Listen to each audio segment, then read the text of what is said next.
If only epiphanies resulted in total transformation. One more tale.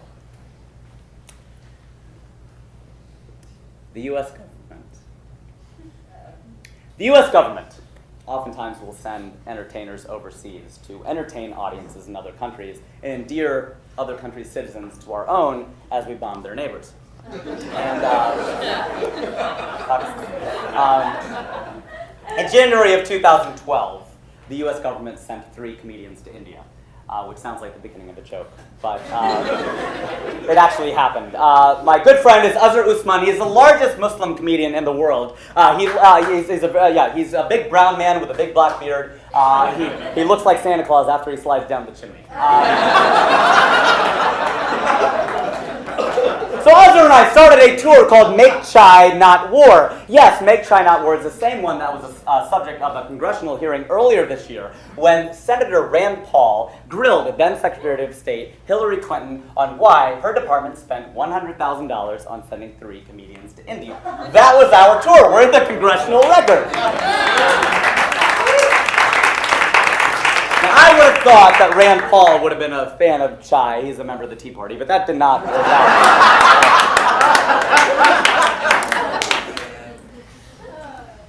So we took along Hari Kondabolu, a friend of ours, a comic from New York, and the 3 of us went to India. My body and my soul were ready to return, and we did our penultimate stop in the city of Bombay, and this very cute entertainment reporter named Sejal interviewed us. And Azhar slept through the interview because he and I were up the night before till 5 in the morning solving the world's problems. And so it's just Hari and I, and you can watch it on YouTube. Basically, she and I flirt very visibly on screen while Hari focuses and does his job and actually kills the interview.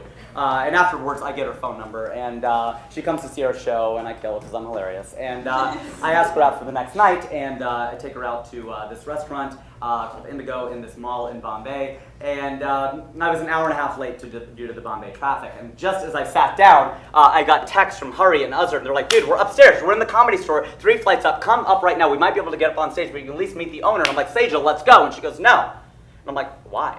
And she goes, because you're either here to do that or you're here to be on this date with me. And I'm like, dude, it's just going to take 10 minutes. She goes, well, then you've got 10 minutes. I'm like, okay, no. She goes, 1, 2. So I take off and I run. I climb 3 flights of steps. I'm running as fast as I can, get all the way to the top, see Hari and Azhar, grab a vodka soda with the owner of the club, get his business card, down it, and I crack him up as I tell him I got to go back downstairs because I got to go see about a girl like I'm Goodwill Hunting.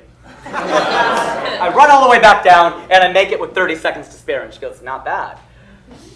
Well, it was pretty boss because we went on this romantic stroll, and I leaned in and I kissed her right away, and we made out, and we bar hopped all night, and I got back in at 4 in the morning, and Hari and Azhar are still awake, and I'll never forget what Hari said. He looks at me and he goes, well, I got the better edit, but I guess we can see who won. So it began. Long-distance relationship, it's kind of my thing, people. And we stayed in touch every other day of 2012. It was our social media romance. WhatsApp, Skype, and Viber were totally our jam. And we did this every other day, and people would ask me all the time, like, is she cute? No, she's a dog.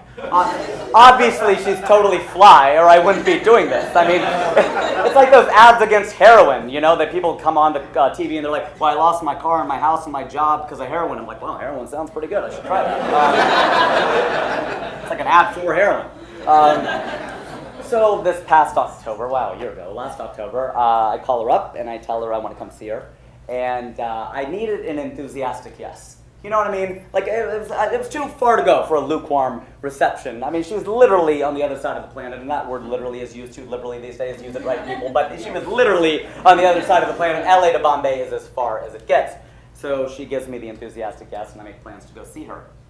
I get over there, and she sees me the first part of the trip. I do that spot at the Comedy Store and I kill because I'm hilarious. And then a few days later, we went to Goa. We flew to Goa, which is this little beach town on the western coast of India. It's basically paradise. And we spend 4 days and 4 nights. We literally go for long walks on the beach. We eat candlelit dinners. We hold hands under the stars, and we kiss with fireworks in the background. Okay, like really, this happened. We rode elephants, which is not a euphemism. And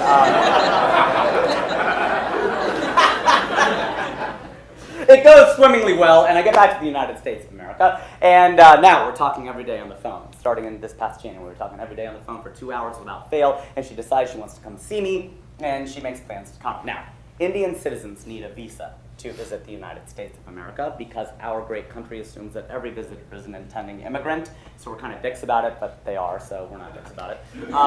And so it's very hard to get a visa to come here, especially if you're young and you're single and you don't own property. And she had all these strikes against her, but she was going to try to do it. So she made 20 trips to post offices and banks and agencies and all that good stuff, and it was like a 20% acceptance rate, and against all odds, she gets a visa. She gets not only a visa, she gets a 10-year multiple entry visa.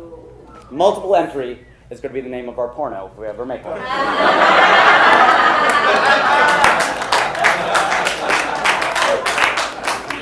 It's a 3-part series if she's liberal. Okay.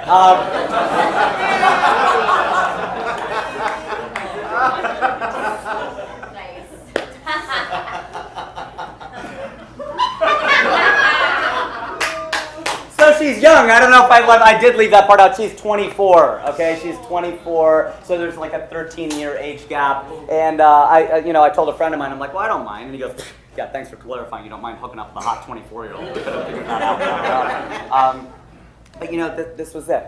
We were going to make it happen. I mean, we had 3 strikes against us. I mean, age, distance, and culture, but we were going to do it. I mean, we had met. I always wanted to meet my wife under some strange confluence of circumstances, and it felt like it was all coming together. Was she the one? This was worth the wait. She was my second showcase. Okay, this girl was my second showcase. It was totally going to happen, and it didn't.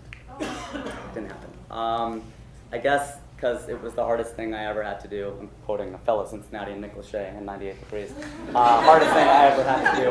Because she was young and she was single, but she lived with her single mother in their childhood home in Bombay, and she's had a job interviewing celebrities like Shah Rukh Khan and Priyanka Chopra and Tom Cruise and Rajiv Satyal. And I was going to uproot her and bring her to a land that she had never visited before, but I looked past all of the warning signs. I guess what probably sums it up the most is one night we were in Goa on the elephant riding trip, and we were lying in bed, and this is the first night, and I was freezing cold. And I know it's not manly to be cold, I get it, men are supposed to be hot and women are supposed to be cold, okay, I understand, but I can't change my constitution. If I'm cold, I'm cold. What am I supposed to do? So I'm like, Sejal, can we turn off the fan? And she goes, no. And I was like, well, why? And she goes, well, because I won't be able to sleep. And I go, right, but we know I can't sleep, so why don't we try to turn off the turn off the fan, and then if you can't sleep, I'll turn it back on. And she just refused. And so, what's the manly thing to do? I mean, am I supposed to suck it up and just lie there and let her get her way and take care of her and protect her and like do all this stuff, or am I supposed to put my foot down and hit her or whatever?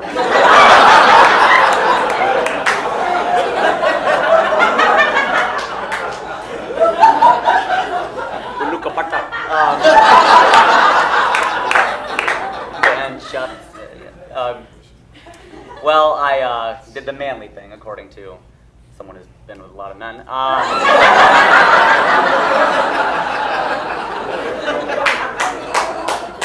Like you're like the good housekeeping seal of approval.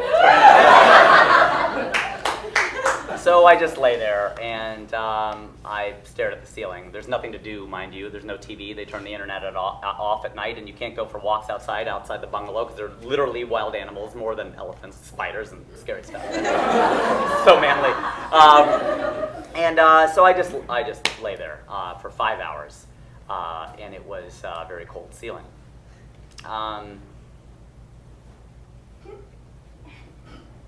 This was my door test. I don't know if you ever saw the 1993 movie A Bronx Tale with Chaz Palminteri and Robert De Niro. Great movie. If you haven't seen it, I will explain that it traces the life in 2 snapshots of a boy in the Bronx who's 8 and then 16, and he befriends this mob boss. And when he's 16, he's going to take out this girl for the first time, and the mob boss says, you can borrow my car. And so, it's as good as my Italian accent gets. And so he gives him his car, and he tells, okay, you need to give her the door test. And he's like, what's the door test? He goes, here's what you do.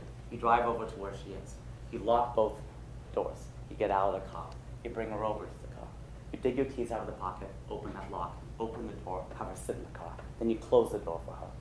You walk around to the back. when you look through that back windshield, if that broad doesn't lean over and lift up that button so you can get in, you dump her. Yeah. And the boy goes, just like that, and he goes, listen, kid, if she doesn't reach up and lift up that button so you can get in, she's a selfish broad and you're just seeing the tip of the iceberg. So I dumped her. Not just like that, but I'm leaving out a billion details, but suffice it to say that if they were all door tests, she would have failed every single one. And it hurt. It really hurt. I mean, this is a girl that I thought I was going to spend the rest of my life with, and it turned out that she was young and she was selfish, and I didn't, I thought we'd make it, but you see all the warning signs, I know, because I'm telling the story this way, and it's like Steve Jobs, you look back and you connect the dots. But at the time, I really thought it was going to happen. And we broke up, and that was that. The good part, I guess, is that for once, I wasn't the one with the issues. True, I did everything right, really. I mean, I did everything right. And there's something really empowering about having no power. Looking back and going, there's nothing I could have done in that situation. And our actual relationship was very short-lived. We exclusively dated from January into May, which in LA we call pilot season. And all we booked were 2 non-speaking roles. Hey, it's the funny Indian Rajiv Satyal. Do not forget to like, share, and subscribe for more content.